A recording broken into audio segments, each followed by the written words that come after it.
শ্রীমদ্ ভগবদ্গীতা যথাযথ দ্বিতীয় অধ্যায় সাংখ্যযোগ শ্লোক নাম্বার 7 কাপার্ণদোষ উপহত স্বভাব পৃচ্ছামি তম ধর্ম সমুম্রচেত যৎশ্রেয় সন্নিশ্চিতান বুড়ি তন্মে শিষ্যস্তে অহম স্বাধিমাম তম প্রপর্ণম।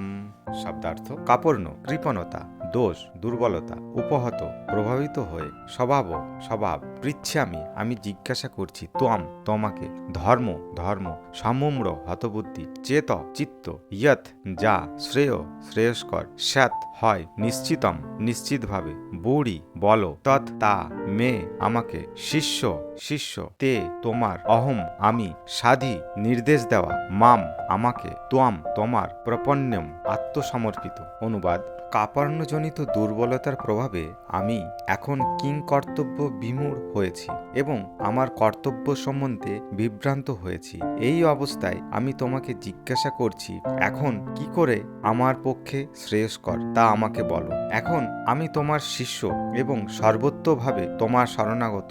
দয়া করে তুমি আমাকে নির্দেশ দাও। তাৎপর্য: প্রকৃতির প্রভাবে জড়জাগতিক কর্মচক্রের দ্বারা মোহচ্ছন্ন হয়ে সকলেই হতবুদ্ধি হয়ে পড়ে। জীবনের প্রতিটি পদক্ষেপে আমরা এই কিংকর্তব্য বিমূঢ়তা অনুভব করি। তাই আমাদের সত্যদ্রষ্টা সদ্গুরুর শরণ নিতে হয় এবং তিনি আমাদের জীবনের প্রকৃত উদ্দেশ্য সাধন করার পথে পরিচালিত করেন। আমাদের অনাকাঙ্ক্ষিত জীবনের জটিল সমস্যাগুলি থেকে পরিত্রাণ পাওয়ার জন্য সদ্গুরু শরণাপন্ন হওয়ার উপদেশ সমস্ত বৈদিক সাহিত্যে দেওয়া হয়েছে।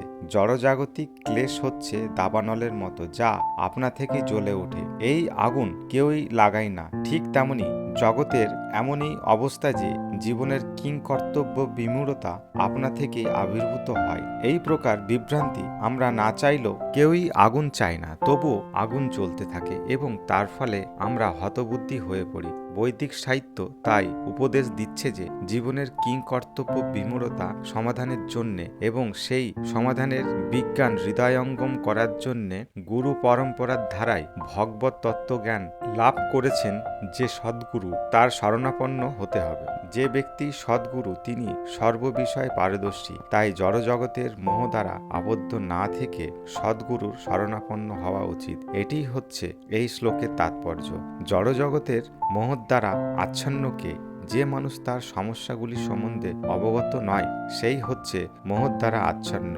বৃহৎ আরণ্যক উপনিষদের ৩য় খণ্ডের ৮ম অধ্যায়ের ১০ নম্বর শ্লোকে মোহাচ্ছন্ন মানুষের বর্ণনা করে বলা হয়েছে, ইয়ো বা এতিদক্ষারম গার্গ বিদিত্যাস্মালহ লোকাৎ পৈত সকৃপণ। যে মানুষ তার মনুষ্য জীবনের সমস্ত সমস্যার সমাধান করে না এবং আত্মতত্ত্ব উপলব্ধি না করে কুকুর বেড়ালের মতো এই জগৎ থেকে বিদায় নেয়, সেই হচ্ছে কৃপণ। এই মানব জন্ম হচ্ছে একটি অমূল্য সম্পদ, কারণ জীব এই জন্মের সদ্য ব্যবহার করে জীবনের সমস্ত সমস্যার সমাধান করতে পারে। তাই যে এই অমূল্য সম্পদের সদ্ব্যবহার করে না সে হচ্ছে কৃপণ। পক্ষান্তরে যিনি যথার্থ বুদ্ধিমত্তা সহকারে মানব জন্মের সদ্ব্যবহার করে জীবনের সমস্ত সমস্যার সমাধান করে তিনি হচ্ছেন ব্রাহ্মণ। ইয়া এতদক্ষারম গার্গী বিদিত্যাস্মালহ লোকাৎ পৈতি স ব্রাহ্মণ।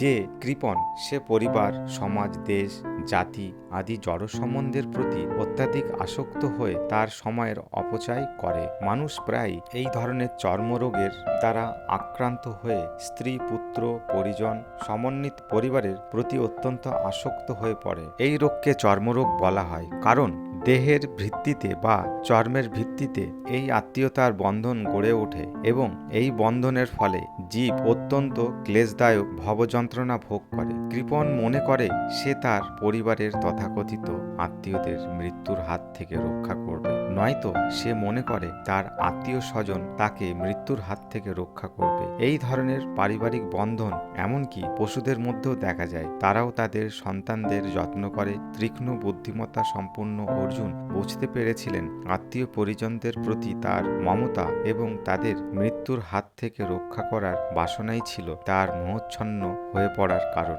যদিও তিনি বুঝতে পেরেছিলেন তার যুদ্ধ করার কর্তব্য তাকে সম্পাদন করতে হবে, কিন্তু তবুও কৃপণতাজনিত দুর্বলতার ফলে তিনি তার সেই কর্তব্য সম্পাদন করতে পারছিলেন না। তাই তিনি পরম গুরু ভগবান শ্রীকৃষ্ণকে অনুনয় করেছেন তার এই সমস্যার সমাধান করার উপায় প্রদর্শন করতে। তিনি ভগবান শ্রীকৃষ্ণের কাছে তার শিষ্যরূপে আত্মসমর্পণ করেন। শ্রীকৃষ্ণকে তিনি আর বন্ধুরূপে সম্ভাষণ করছেন না।